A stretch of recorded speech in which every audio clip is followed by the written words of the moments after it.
देखिए 43 number question 42 तक हो गया था सर। 43 नंबर क्वेश्चन देखिए, कह रहा है paper pressure of the liquid.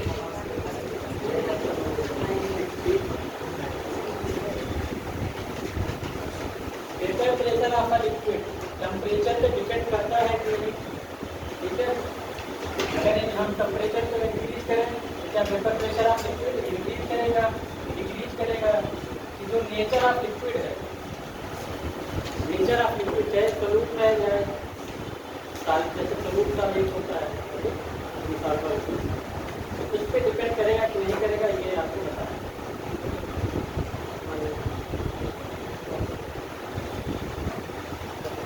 बताइए भाई।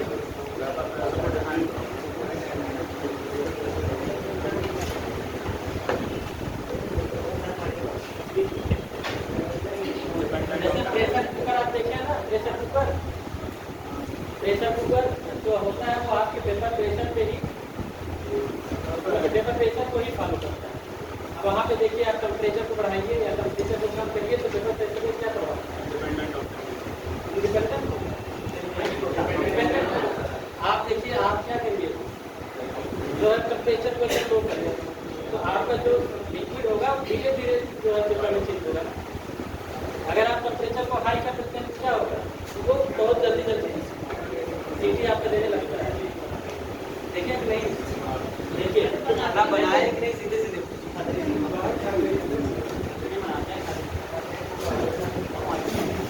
मान लीजिए आपका कोई लिक्विड इसमें भरा हुआ है। हमेशा जो पेपर, जैसे पेपर मान लीजिए जब आप टेम्परेचर देंगे तभी पेपर जो है प्रेशराइज होगा, और प्रेशर कब वहाँ पे, जैसे इस लिक्विड पे प्रेशर कब पड़ेगा, जब ये क्लोज कंटेनर होगा तभी होगा, ठीक है। अब यहाँ पे अगर आप टेम्परेचर दे रहे हैं, ठीक है, यहाँ पे आप टेम्परेचर दीजिए, ठीक है, तो क्या होगा, लिक्विड बहुत जल्दी बॉयल करने लगेगा। अगर टेम्परेचर ज़्यादा देंगे तो ये बहुत जल्दी जल्दी पेपर में चेंज होगा ना। और जब ये जल्दी जल्दी चेंज होगा तो यहाँ पे क्या होगा, वेपराइज होगा, और जब वेपराइज होगा तो उस पर जो प्रेशर पड़ेगा, जब प्राइज होगा तो पेपर का प्रेशर पड़ेगा लिक्विड पे, वही हमारा पेपर प्रेशर होता है। तो ये क्या होगा, increase with temperature. Nature of the liquid, इसकी बात अगर करेंगे, nature of the liquid, liquid कैसा है इस पे भी डिपेंड करता है, ठीक है। ये इस पर भी निर्भर करता है कि जो आपका लिक्विड है वो कैसा है, सॉल्युबल है कि इनसॉल्युबल है, ठीक है। अगर सॉल्युबल होगा, जैसे जो सॉल्वेंट हम यूज करते हैं, वो अगर लिक्विड में अगर सॉल्युबल होगा तो क्या होगा, जल्दी से वेपराइज होगा। अगर इनसॉल्युबल होगा तो वो धीरे धीरे जो है टेम्परेचर देने पे धीरे धीरे जो है उसमें कन्वर्ट होगा पेपर में, समझ रहे हैं। तो मिला के टेम्परेचर पे ही डिपेंड करता है, टेम्परेचर पे डिपेंड करेगा नहीं, नेचर भी, नेचर आप जो लिक्विड होता है उस पर भी डिपेंड करता है।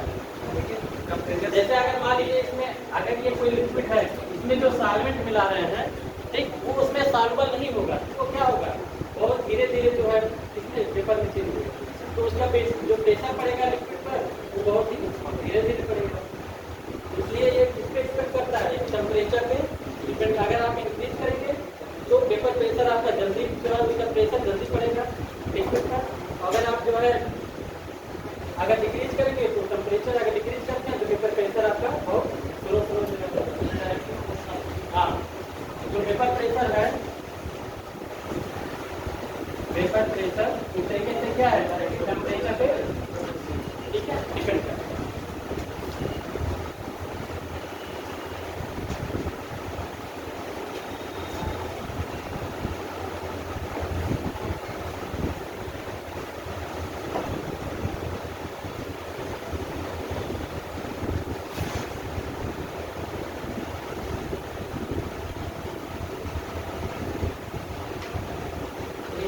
किया है, प्रोडक्ट बनाया है,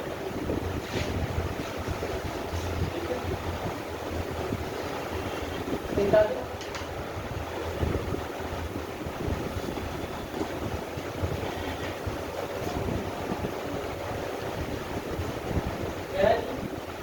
इसमें जो टाइम ऑफ कंसंट्रेशन के बीच ये ग्राफ खींचा है।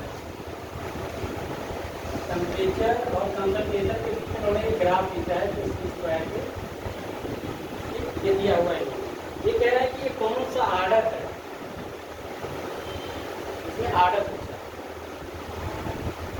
देखिए टेम्परेचर और कंसंट्रेशन के बीच में एक रिलेशन है 1/n - 1 ठीक है। टेम्परेचर और कंसंट्रेशन के बीच में ये रिलेशन होता है। तो यहाँ पे क्या है, क्या है, n है क्या, ऑर्डर ऑफ रिएक्शन, और ये क्या है, कंसंट्रेशन। ठीक है।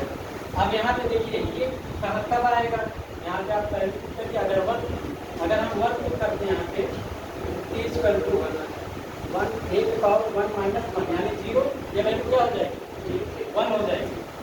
इसी के पावर अगर 0 होता है तो 1 हो जाता है, ये हो जाएगा a के पावर 0 यानी 1/1। ठीक है। तो ये क्या है, हमने क्या रखा है, n = 1। ठीक है। तो ये हमारा कौन सा रिएक्शन होगा, ये कौन सा वो ऑर्डर, ये आपका फर्स्ट ऑर्डर रिएक्शन होगा। ठीक है। फर्स्ट ऑर्डर ऑफ रिएक्शन जो होता है वो कंसंट्रेशन पर डिपेंड नहीं करता है। देख लीजिए आप डिपेंड कर रहे हैं, कंसंट्रेशन कहीं इसमें है, नहीं है ना। ठीक। अगर n बराबर 2 रखिए तो इसका क्या आ जाएगा, 1/1 की पावर n की जगह पे आप 2 रख दीजिए, 2 - 1 यानी ये आ जाएगा 1/8। ठीक है। तो भी अभी ये हमको नहीं पता चला, ये यहाँ पे जो दिया है ये कंसंट्रेशन ही है, हमने कंसंट्रेशन को क्या माना है, 1 माना है। अगर अब n बराबर यहाँ पे आप 3 रख दीजिए, 3 की वैल्यू देखिए क्या आएगी, a की पावर 3 - 1 = 1/a², यानी कि कौन सा ऑर्डर होगा, ये आपका थर्ड ऑर्डर ऑफ रिएक्शन है।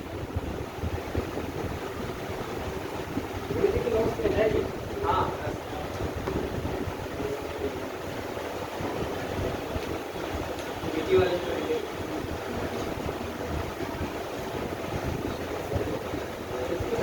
आपका दिया था फर्स्ट ऑर्डर,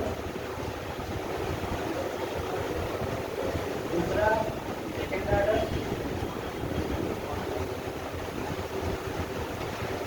तीसरा आपका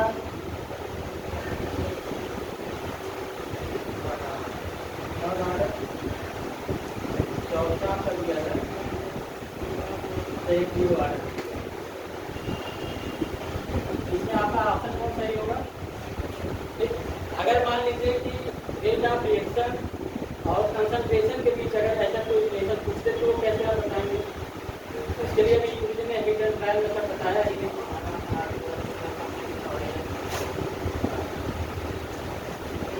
चलिए उसको बताने दीजिए, अगर नोट कर दीजिए।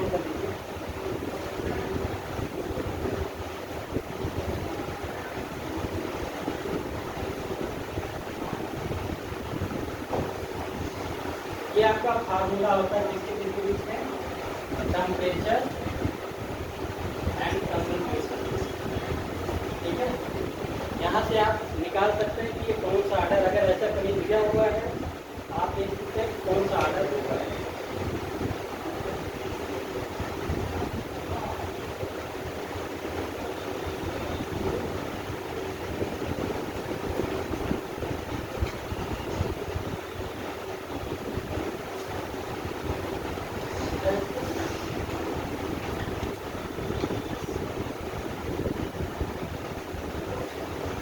अगर कहीं पूछ ले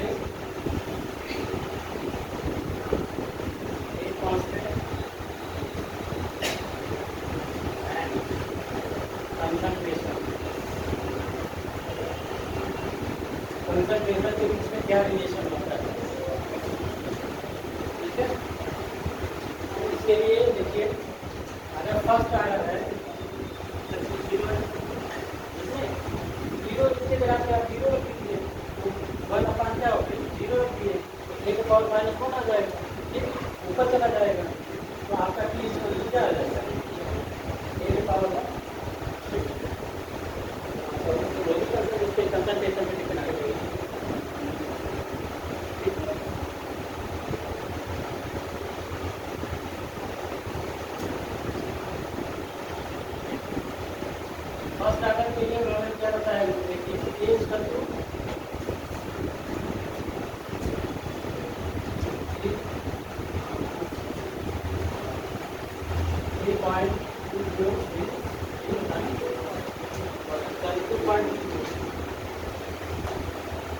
0.320 upon log a upon a minus. ये वैल्यू कैसे आता है? देखिए ये वैल्यू आता है कैसे, ये आएगा KT equal to ln a upon a minus x आता है। ये वैल्यू यहाँ पे ऐसे आता है। इसको अगर ln को हम इसमें log में चेंज करेंगे KT इक्वल टू 2.30, फिर से हम क्या करते हैं, मल्टीप्लाई करते हैं log base 10 a upon a minus x, ये लिखते हैं। समझ रहे हैं?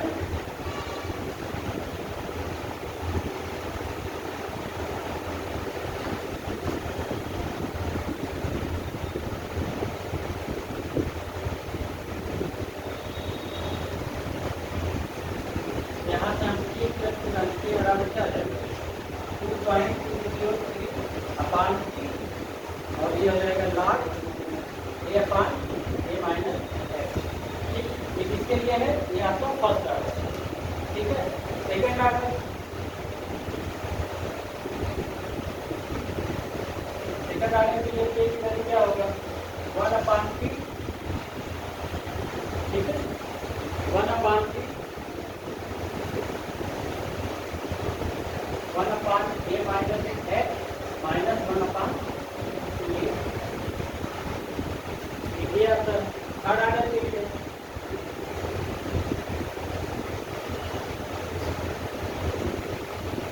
ये है इसका बस क्या करिए, यहाँ यहाँ स्क्वायर लगा 1 अपॉन यहाँ पे 2 कर दीजिए और 2 से यहाँ पे स्क्वायर कर दीजिए, यहाँ पर थर्ड ऑर्डर हो जाएगा a minus x square minus 1 upon a square. यहाँ से भी जैसे ये जो है ना थर्ड ऑर्डर, यहाँ से भी आप जो इससे पहले आपसे पहले से पूछा था ये कि the kinetic study of reaction एक प्रोडक्ट बना रहा है और उसमें टाइम और कंसंट्रेशन के बीच में जो ग्राफ खींच जाता है, यहाँ से भी आप निकाल सकते हैं। यहाँ से यहीं से आता ही है, आपका जो रिलेशन आता है वो यहीं से आता है। तो ये भी आपको याद होना चाहिए, मान लीजिए क्वेश्चन पूछ सकता है।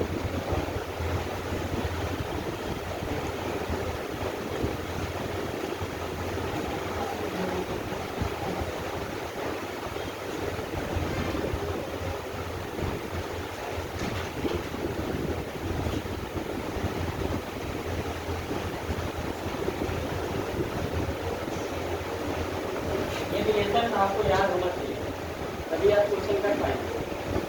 डायरेक्ट ऐसे पूछ लेगा, कहीं ग्राफ किसी लिए पूछ लेगा,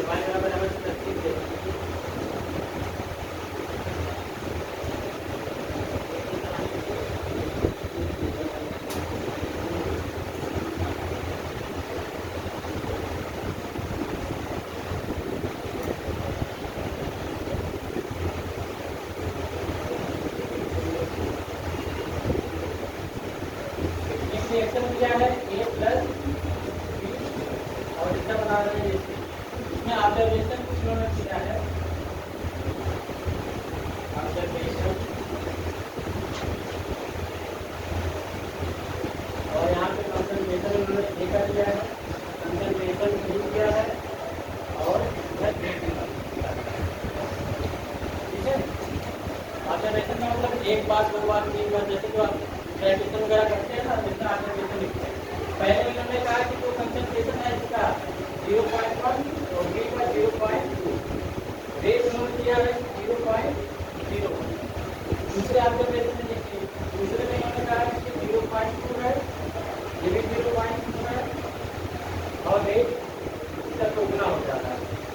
तीसरे ऑब्जर्वेशन में उन्होंने क्या किया है, यहाँ पे देखिए 0.2, 0.8 और ये 0.0, ठीक। यहाँ पे आपको निकालना है ओवरऑल ऑर्डर ऑफ रिएक्शन।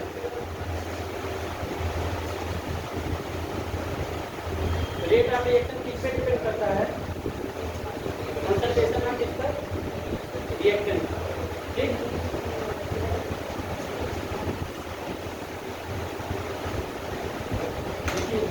आपका रेट ऑफ रिएक्शन हो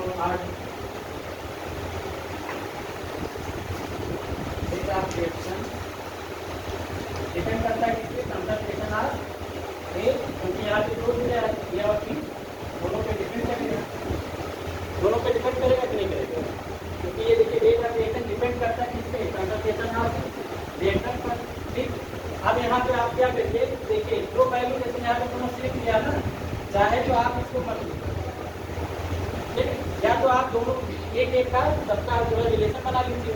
जैसे अगर हम इसका निकालें, इसका देखिए रेट कितना दिया है, अगर हम कहें ये मान लीजिए A1 है और ये A2 है या ये A3 है, अगर ऐसे मान लेते हैं तो पहले हम इसका निकाल लेते हैं क्या, डेट ऑफ दिया हुआ है 0.0, ठीक है, इसका कंपनसेशन कितना दिया है, A का 0.1 और B का कितना दिया है 0. ठीक है, अगर हम इसके पावर अगर आर्डर कितना है, पावर हम यहाँ पे लिखने के लिए हमारा m है, यहाँ पे पावर यहाँ पे n है, ठीक है, ऐसे हम इसके लिए निकाल रहे हैं दूसरे के लिए, तो यहाँ पे 0.002 पावर m करते हैं और इसको 0.3 है, ये हमारा रिएक्शन 1 ये बना, ये 2 बना, ठीक है, 1 और 2 तो हम क्या करेंगे, क्योंकि यहाँ पे देखिए दोनों की वैल्यू सेम है, इसको हम क्या करेंगे 1/2 कर देंगे, 1/2 कर देंगे इसको,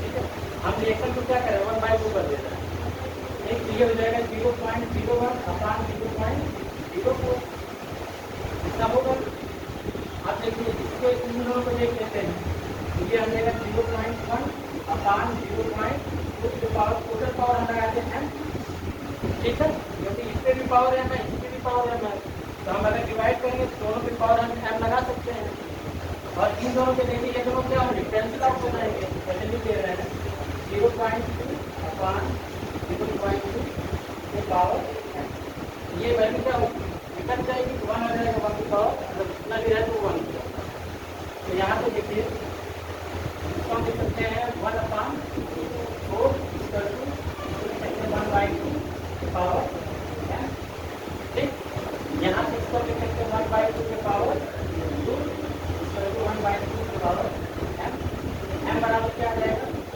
2।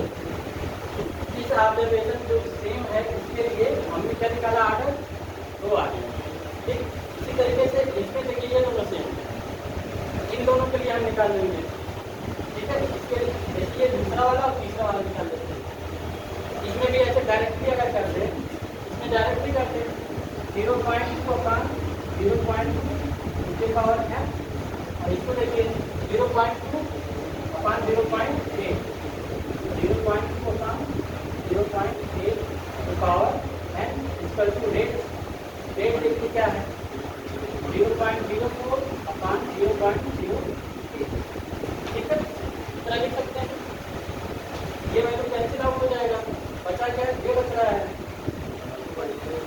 इसको हम लिख सकते हैं 2/8 इक्वल टू लिख सकते हैं 4/8, ठीक है, यहाँ पे पावर हमारा होगा, ठीक, इसको हम लिख सकते हैं 1/4 की पावर n, इसको लिख सकते हैं क्या 1/2, ठीक है, इतना लिख सकते हैं। अब इसको हम और क्या लिख सकते हैं 1/2 पे इसका स्क्वायर कर दें, 1/2 के पावर स्क्वायर की पावर n इक्वल टू 1/2, ठीक है, जब भी देखिए जब ये पावर दोनों रहे तो इसका मल्टीप्लाई करते हैं, ये हो जाएगा 1/2 के पावर 2n बराबर 1/2, यहाँ की पावर हमारा क्या होगा 2n बराबर क्या आ जाएगा 1, यानी n बराबर 1/2 बराबर 0.5, ठीक,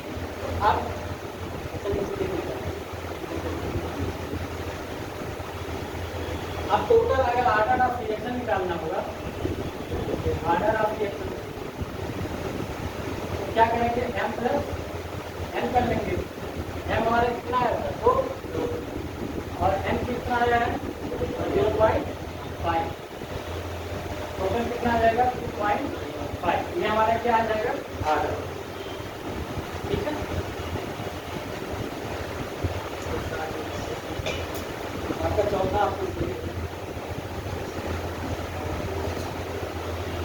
ऑप्शन दिया था आपका, पहला क्या है, दूसरा आपका दिया है 2, तीसरा 1.5 और चौथा आपका दिया है 2.5। तो आपका चौथा ऑप्शन ये चीज समझ में आया कि नहीं? जहाँ देखिए जैसे ये जहाँ भी सेम दिया रहेगा, अगर ये ढेर सारा ऑब्जर्वेशन दिया होता 5 और 6 दिया रहता, जहाँ पे देखेंगे कि सेम है, ठीक है, चाहे एक का चाहे बी का, आप उन्हीं दोनों को आप कंसिडर करेंगे। अरे इन दोनों का निकाल लीजिए, फिर जहाँ पे सेम है उन दोनों को निकालना पड़ेगा।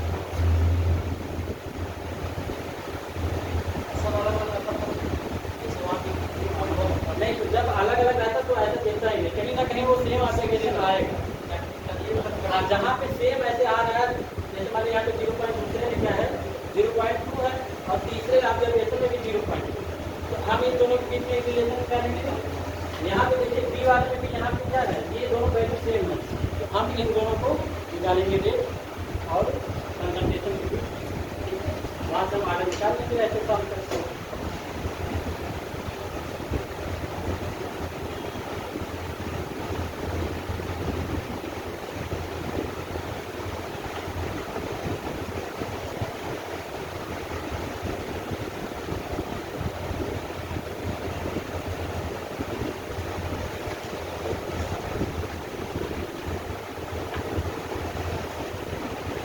और कोई नियम आप जानता होगा निकालने से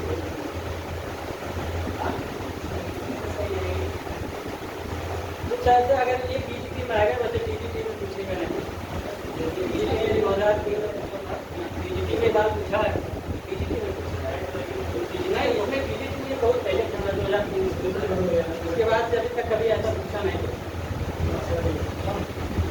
ऐसा क्वेश्चन कभी नहीं पूछा 2003 पूछने के बाद कि नहीं, जबकि ये पीसीएस में और उसमें पूछा है पीजीटी में।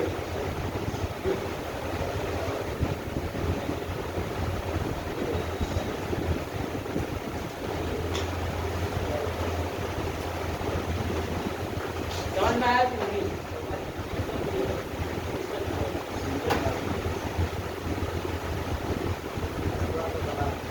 बड़ा नहीं है, ये समझाने के लिए इतना बड़ा हो जाएगा। आप डायरेक्ट जैसे मान लीजिए अगर आपको डायरेक्ट करना रहेगा, डायरेक्ट अगर करना है, ठीक है, ये देखिए ये दो वैल्यू सेम है, ये दोनों वैल्यू सेम है, ये दोनों क्या होगा, कैंसिल आउट होगा, बस इन दोनों वैल्यू को लीजिए 0.1/0.2, ठीक, इसके पावर को ये लगा दीजिए और उसके बाद रेट का लिखिए, ठीक है, रेट आपका कितना है 0.01/0.06, ठीक, यहाँ से ये हो जाएगा 1/2 के पावर है, ये हो जाएगा कितना, ये 1/4 हो जाएगा, इसका हम स्क्वायर कर देंगे, 1/2 के स्क्वायर हो जाएगा, एम की वैल्यू कितनी है 2 आ जाएगी। ऐसे इन दोनों में करेंगे, इन दोनों में ये वैल्यू सेम है, तो हम इसको और इसको कंसीडर कर ले रहे हैं, ठीक है, ये हो जाएगा 0.2 और 0.8, इसके पावर हो जाएगा डेल्टा एन, ये हो जाएगा 0.04 और 0.08, अभी हो जाएगा हमारा 1/4 पावर एन, इसका ये हो जाएगा 1/2, इसको हम लिखते हैं 1/2 के पावर 2n, इसका 1/2, तो यहाँ पे 2n बराबर हमारा आ गया 1, ठीक, n बराबर हमारा आ जाएगा 1/2, बस इतने हैं। आपको ऐसे डायरेक्टली ऐसे उसको समझाने के लिए आपको पूरा मैंने बताया, आप ऐसे भी कर सकते हैं, लेकिन जो वैल्यू सेम रहेगा उसको क्या आपको क्या करना है, डिवाइड करना है, ठीक है, ये वैल्यू करती रहेगा, तो बचा कौन, वही कुछ करते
K1 एंड K2 में रिलेशन क्या होगा, ठीक है। K1 और K2 में रिलेशन क्या होगा, रिलेशन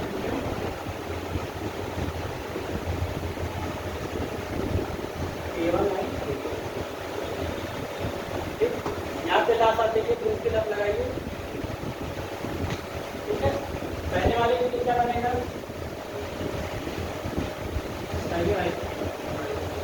K1 इसका क्या होगा,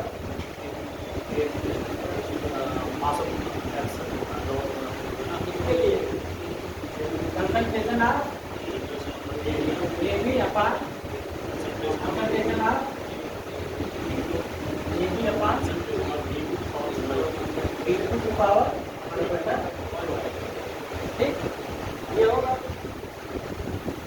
ये हमारा हो गया क्या, मान लीजिए हम 3 मान ले रहे हैं, ऐसे इसके लिए निकाल लीजिए K2 बराबर, इसके लिए क्या आ जाएगा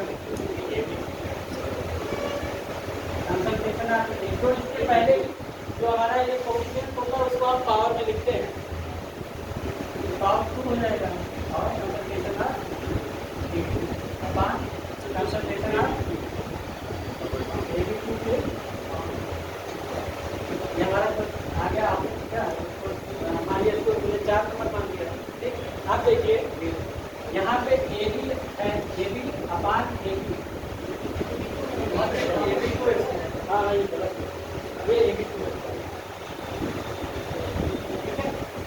अब यहाँ पे देखिए क्या हुआ है, ये ऊपर AB है, नीचे यहाँ पे AB2, यहाँ पे ऊपर है, यहाँ पे नीचे है, यहाँ पे स्क्वायर है, यहाँ पे स्क्वायर नहीं है। अगर हम चाहे K1 का स्क्वायर कर दें या इसका जो है क्या करें, इसको हम रेसिप्रोकल करके इसका रूट कर रहे हैं, हमको सबसे बढ़िया क्या है, इसका हम स्क्वायर कर देते हैं। K1 का अगर हम स्क्वायर करते हैं हमें क्या मिलेगा, AB2 का स्क्वायर अपान AB का स्क्वायर और B2 की पावर स्क्वायर करेंगे और यह क्या, इसके पहले 1/2 ये कैंसिल हो जाएगा, ठीक। ये K1 बराबर K1 स्क्वायर बराबर हमारा आ जाएगा AB2 का स्क्वायर अपान AB का स्क्वायर अपान B2, ठीक। ये है। अब इसका हम रेसिप्रोकल ले लें, इसी का हम रेसिप्रोकल ले लें, इसको हम करते हैं 1/K1 स्क्वायर, तो ये चीज़ पलट जाती है, ये चीज़ पलट जाएगी, ये आ जाएगा AB का स्क्वायर अपान AB2 का स्क्वायर, ये हमारा मान लीजिए 5 नंबर है। आप देखिए इक्वेशन 4 और इक्वेशन 5 को आप देखिए ध्यान से, क्या वही चीज़ है दोनों में, यानी कि ये हो जाएगा इक्वेशन 4 एंड 5 1/K1 स्क्वायर, इसकी जगह पे हम K2 लिख सकते हैं, क्योंकि दोनों में देखिए इसकी वैल्यू भी वही है और यहाँ पे वही वैल्यू K1 1/K1 स्क्वायर की वैल्यू भी वही जाएगी, तो इसकी जगह पे हम K2 लिख सकते हैं, इसका ये लिख सकते हैं ना, इसको ऐसे लिख सकते हैं K2 K1 का स्क्वायर लिख सकते हैं।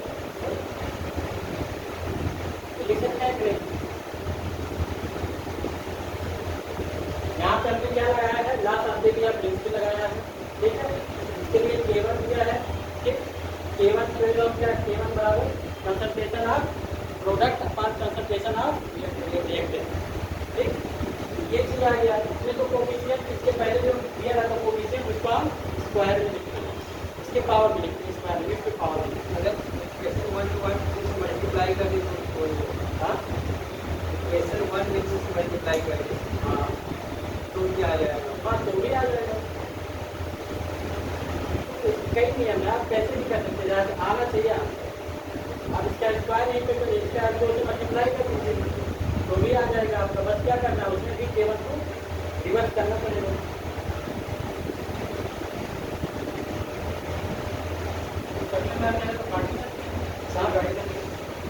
AB2 divide by AB2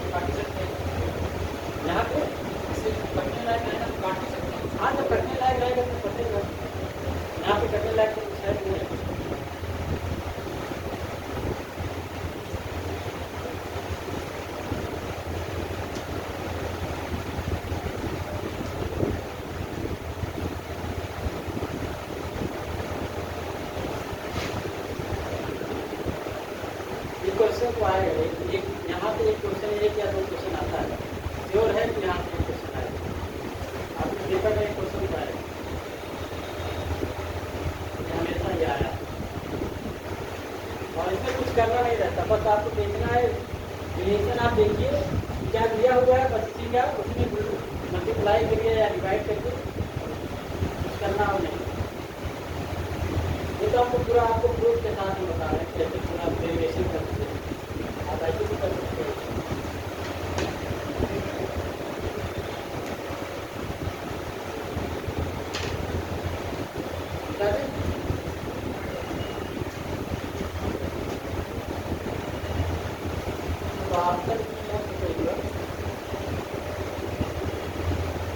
option तीसरा जो सही है, ठीक है, तीसरा ऑप्शन सही है, ऑप्शन नहीं लिखेगा। तो इसमें तीसरा जो ऑप्शन दिया है वो A1 स्क्वायर A2 स्क्वायर तीसरा ऑप्शन नहीं है, तीसरा ऑप्शन सही है।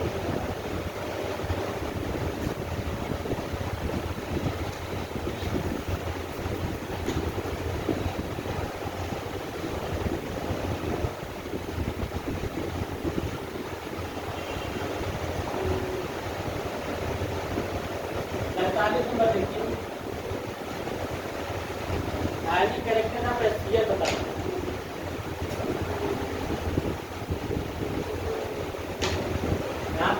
ऑब्जर्व वैल्यू क्या हुआ है,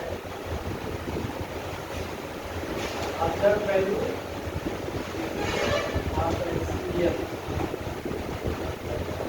क्या है 1.03, ठीक है। बॉन्ड लेंथ क्या है, बॉन्ड लेंथ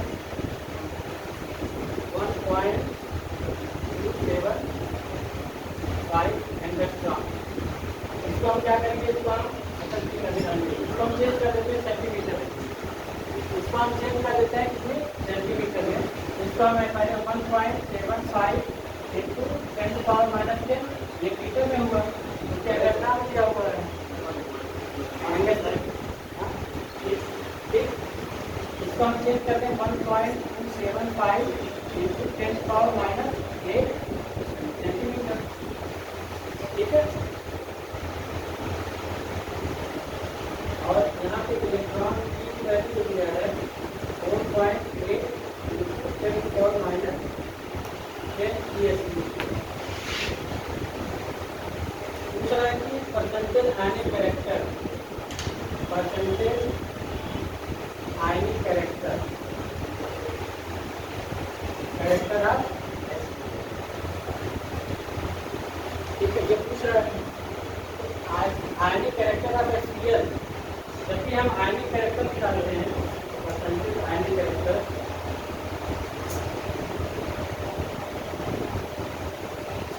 तो हमारा फार्मूला होता है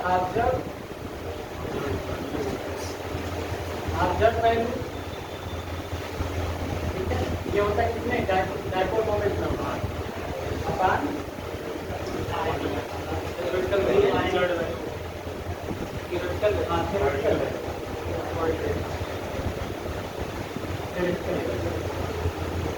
ठीक। ऑब्जर्व वैल्यू आपको कितना 1.03 डिवाइड दिया हुआ है। थ्योरेटिकल वैल्यू यहाँ पे देखिए क्या दिया है, ये बॉन्ड एनर्जी दिया है और इसका इलेक्ट्रॉन की वैल्यू दिया हुआ है। इन दोनों का हम मल्टीप्लाई करते हैं तो थ्योरेटिकल वैल्यू हमारा निकल जाता है। अगर हम इन दोनों का मल्टीप्लाई करते हैं 1.275 इंटू 10⁻⁸ इंटू 2.8 इंटू 10⁻⁻10 ठीक है। अगर इन दोनों को हम मल्टीप्लाई करते हैं तो हमारा क्या निकल जाएगा, केमिकल वैल्यू निकल जाएगा।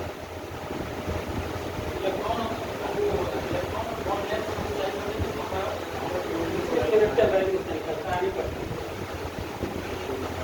ये हमारा आ जाएगा 6.095। तो इसको मल्टीप्लाई करेंगे तो 6.095 आएगा। अब यही वैल्यू आपने यहाँ पे रख देना है 1, और यहाँ पे मल्टीप्लाई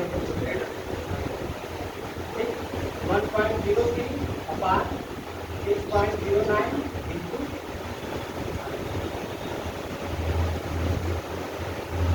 इसको जब सॉल्व पूरा करेंगे तो आ जाएगा 8.991 आएगा, ये 91 के आसपास आता है, लेकिन इसमें जो आपका दिया ऑप्शन 16.8 ठीक है। अब आप डिवाइड करेंगे तो लगभग आएगा 16.91।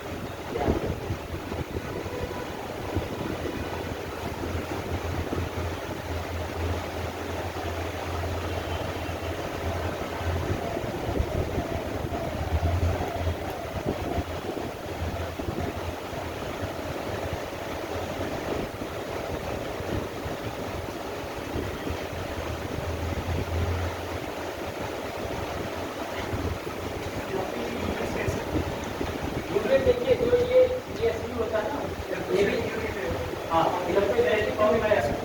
और ये जो हमारा एंगस्ट्रॉम, ठीक, एंगस्ट्रॉम को हमने मीटर में चेंज किया। आप ये जब हम इसका आफ्टर वैल्यू की बात करते हैं, आफ्टर वैल्यू इसमें जो होता है ये डायपोल मोमेंट जो होगा, after value of dipole moment.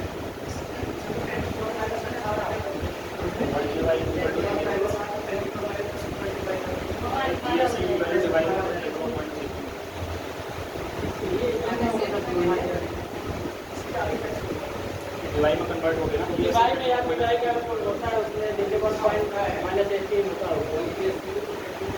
वो सेंटीमीटर में होता है। ये भी होता है, ये भी एक तरीके सेंटीमीटर में ही होता है और ये भी सेंटीमीटर में। 300 सेंटीमीटर को जब मल्टीप्लाई करते हो वो डिवाई। हाँ,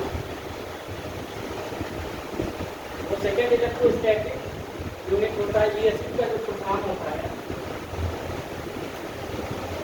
हमारा ESU होता है, इसको बोलते हैं सेकेंड इलेक्ट्रोस्टैटिक यूनिट।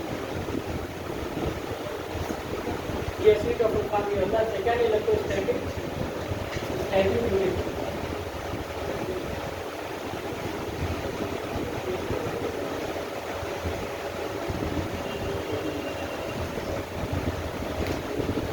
डिवाई का क्या होता है, 1 डिवाई बराबर क्या आता है, ESU से कितना है। यहाँ पे अगर हम कितना है, ये -18 आ जाएगा, ESU आएगा, ESU सेंटीमीटर, ठीक है। और 1 डिवाई बराबर होता है कितना, 10⁻18 ESU सेंटीमीटर ये होता है। अब यहाँ पे जब ये वैल्यू हम रखें तो ये इसके स्थान पर ये हो जाएगा 6.09।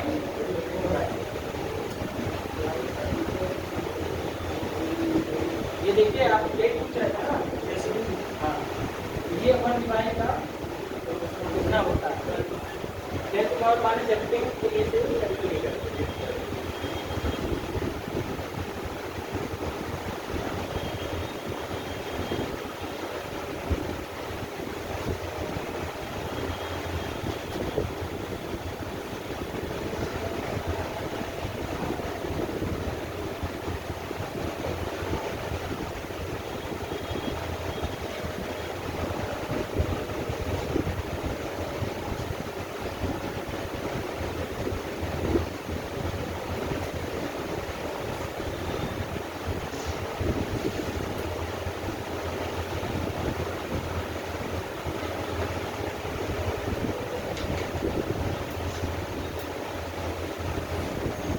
कौन सबसे लीस्ट बेसिक होगा, इसमें देखिए ऑप्शन क्या है, NF3, दूसरा क्या है NH2, तीसरा आपका ऑप्शन क्या है NH2NH2,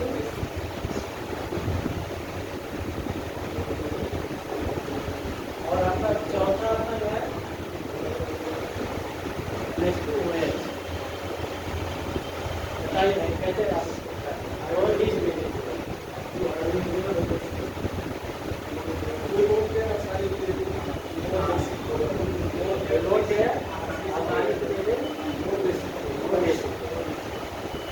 यहाँ पे देखिए, जैसे जब आप एमीन पढ़ते हैं ना, मान लीजिए कि वो भार यहाँ पूरा हुआ है, ये हाइड्रोजन है, ये हाइड्रोजन है, और इसके पास एक लोन पेयर ऑफ इलेक्ट्रॉन, ठीक है, इसके पास एक लोन पेयर ऑफ इलेक्ट्रॉन होता है।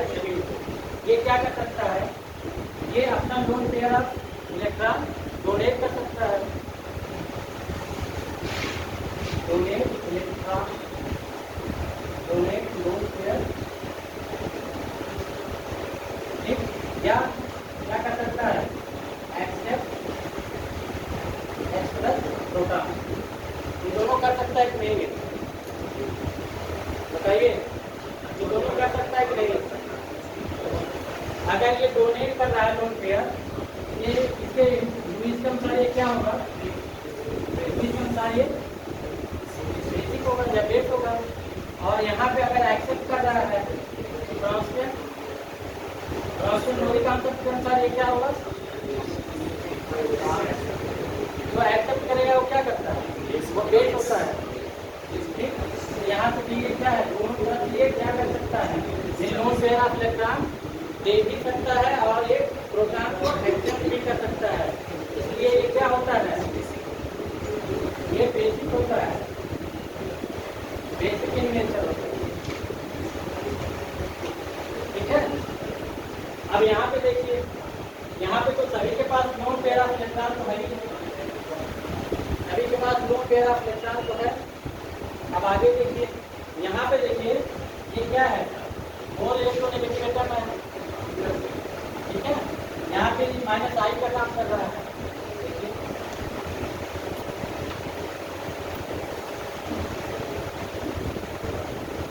ये क्या करेगा, इलेक्ट्रॉन अपनी तरफ क्या करता है, खींचता है, तो इस पे क्या होगा, निगेटिव चार्ज, और यहाँ पे पॉजिटिव चार्ज बढ़ता जाता है, ठीक है। यहाँ पे निगेटिव चार्ज, यहाँ पे पॉजिटिव चार्ज बढ़ता जाएगा, पॉजिटिव चार्ज बढ़ता जाएगा। तो यहाँ पे क्या कर रहा है, ये इलेक्ट्रॉन डेंसिटी, यहाँ की जो नाइट्रोजन की इलेक्ट्रॉन डेंसिटी है उसको क्या कर रहा है, कम कर रहा है, ठीक है। इलेक्ट्रॉन डेंसिटी को कम कर रहा है, तो क्या ये इलेक्ट्रॉन डोनेट कर पाएगा, जो लोन दे रहा है तो उसको डोनेट कर पाएगा आसानी से, या प्रोटॉन जो होगा ये एक्सेप्ट कर लेगा आसानी से, बताइए। अगर इसके पास इलेक्ट्रॉन डेंसिटी क्या है, यहाँ की जो इलेक्ट्रॉन डेंसिटी है, जिसकी नाइट्रोजन की जो इलेक्ट्रॉन डेंसिटी है वहाँ पे क्या हो गया है, कमी आ गई, वो अपना जो ये लोन पेयर ऑफ इलेक्ट्रॉन है इसको वो डोनेट नहीं कर पाएगा, ठीक है, इसको डोनेट और नहीं कर पाएगा। तो सबसे लीस्ट बेसिक यानी जो बेसिक कौन होगा, जो लोन पेयर ऑफ इलेक्ट्रॉन या प्रोटॉन को एक्सेप्ट करे, वही हमारा बेसिक होता है। क्या ये यहाँ पे कर पा रहा है, यहाँ पे कर पा रहा है, लोन पेयर ऑफ इलेक्ट्रॉन किसी को ये डोनेट करेगा, या यहाँ पे H प्लस अगर यहाँ पे आए, चलिए यहाँ पे H प्लस को एक्सेप्ट कर पाएगा, क्योंकि यहाँ पे इलेक्ट्रॉन डेंसिटी क्या है, कम हो गई, इलेक्ट्रॉन ले सकता है, ठीक। इसलिए सबसे जो हमारा क्या होगा, लीस्ट बेसिक हमारा यही होगा। अब आगे देखिए, आगे उससे सबसे ज़्यादा कौन होगा यहाँ पे, सबसे ज़्यादा नहीं फ्लोरीन है, तो ठीक, वही तभी तो वो क्या कर रहा है, वो इलेक्ट्रॉन को अपनी तरफ क्या कर रहा है, खींच रहा है, और नाइट्रोजन को जो इलेक्ट्रॉन डेंसिटी है उसको क्या कर रहा है, कमी कर रहा है, यहाँ नाइट्रोजन की इलेक्ट्रॉन डेंसिटी को कमी कर रहा है। इसलिए ये क्या होगा, लोन पेयर ऑफ इलेक्ट्रॉन जो है वो किसी को ना दे पाएगा, ना ही जल्दी एक्सेप्ट कर पाएगा। यहाँ पे देखिए इस बारे में, इस केस में यहाँ पे क्या, इसके पास लोन पेयर ऑफ इलेक्ट्रॉन है, ये क्या करेगा, ये दे भी सकता है और ले भी सकता है, ठीक। यहाँ पे देखिए, यहाँ पे तो दो लोन पेयर ऑफ इलेक्ट्रॉन, अगर हम इसको कहें ये माइनस आई इफेक्ट, हमारा NH2 क्या होगा, माइनस आई, यहाँ भी ये माइनस आई, तीन माइनस आई इफेक्ट थे। यहाँ पे हम कहें अगर इसके अनुसार हम बात करें, जैसे ये देखिए हमने आर लगाया था ना, यहाँ पे हम क्या लगाते हैं, यहाँ पे हम यही NH2 लगाते हैं, ठीक है। ये माइनस आई इफेक्ट है, ये क्या कर रहा है, अपनी तरफ इलेक्ट्रॉन को अपनी तरफ खींच रहा है, अपनी तरफ खींच रहा है। और यहाँ पे देखिए ये भी क्या है, ये हमारा ये भी माइनस आई इफेक्ट है, ये भी यहाँ से क्या कर रहा है, खींच रहा है। इन दोनों में कौन सबसे ज़्यादा होगा,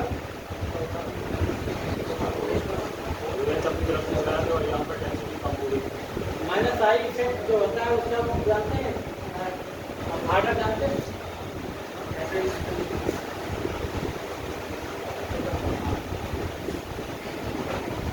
माइनस आई इफेक्ट का आर्डर,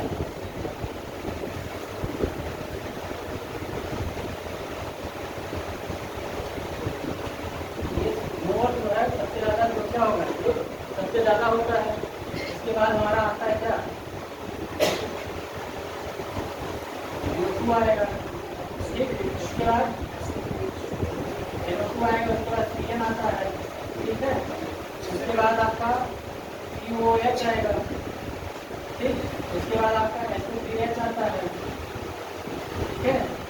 इसके बाद फिर आपका ये फ्लोरीन, क्लोरीन, ब्रोमीन, आयोडीन, ठीक है। और सब जाके कहीं आता है क्या, OH आता है। OH तो माइनस आई, यहाँ पे अगर देखेंगे तो OH तो बहुत वीक है ना, इसकी तुलना में। अरे यहाँ पे NH2 आएगा, NH2 यहाँ पे आएगा, इसके बाद फिर यहाँ, ठीक है। तो NH2 यहाँ पे देखिए, NH2 क्या है, ज़्यादा इलेक्ट्रोनेगेटिव है, इसकी तुलना में, OH की तुलना में, ठीक। यानी ये सब क्या होगा, ये इससे ज़्यादा होगा। अब इन दोनों में देखिए, इन दोनों में कौन ज़्यादा होगा, जबकि इसके पास 2 लोन पेयर आते हैं और इसके पास एक ही लोन पेयर आते हैं। इसका अगर आर्डर हम देखें तो हमारा आर्डर क्या होगा, तीसरा, फिर हमारा दूसरा, फिर हमारा होगा क्या, 4, और सबसे कम होगा किसका, पहला, सबसे कम। ये क्या है, आर्डर कौन सा है, चीज बेसिस। इधर जो है बेसिक कैरेक्टर,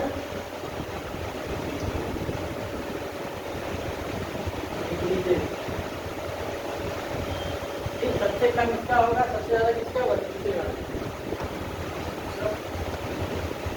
होगा कि नहीं। एक बार हाँ देख लीजिए, हो सकता है काम कहीं आगे पीछे हो गया, पूरा याद नहीं है। नहीं NH2 का किताब नहीं है, NH2 का के बाद CN के बाद हाँ हाँ देख लीजिए, यहाँ पे पहले CN ही आएगा, इसके बाद NH2 आएगा, ठीक है। आप देख लीजिए आगे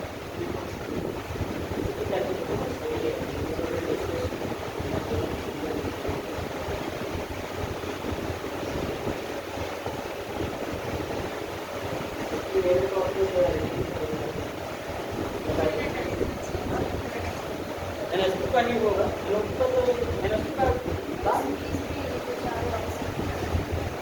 नहीं होगा। अच्छा एक मिनट, यहाँ पे हाँ एक चीज हो सकता है,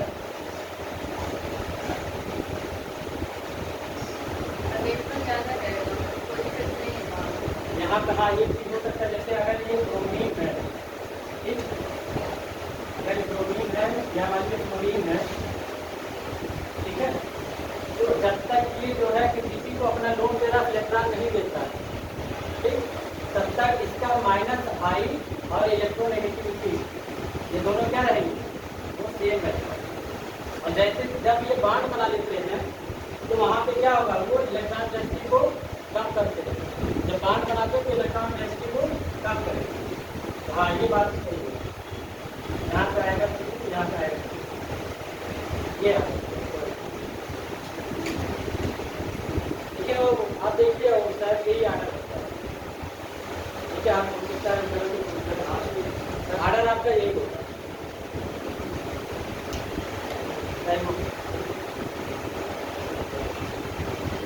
देखिए एक चीज ध्यान दे लीजिए, देखिए सुनिए, जैसे ये है ना NH2 है, अभी ये क्या किया है, अभी किसी से बांड नहीं बनाया है, ठीक। जब ये किसी से बांड बना, जैसे अब ये बांड बनाए किससे, NH2 से, ठीक है। तो यहाँ की जो इलेक्ट्रॉन डेंसिटी है वो कौन, ये यहाँ की नाइट्रोजन की जो इलेक्ट्रॉन डेंसिटी है वो ये वाला इलेक्ट्रॉन कम करने लगता है यहाँ, ठीक है। इलेक्ट्रॉन डेंसिटी कम होगी तो जाहिर सी बात है इसमें ये NH2 से कम हो जाएगी। हाँ जब NH2 बांड जब बनाता है तो उसकी जो हाँ जब बांड बनाएगा तो इलेक्ट्रॉन डेंसिटी यहाँ की कम हो जाएगी, और जब इलेक्ट्रॉन डेंसिटी कम होगा तो ये प्रोटॉन एक्सेप्ट जल्दी कर पाएगा।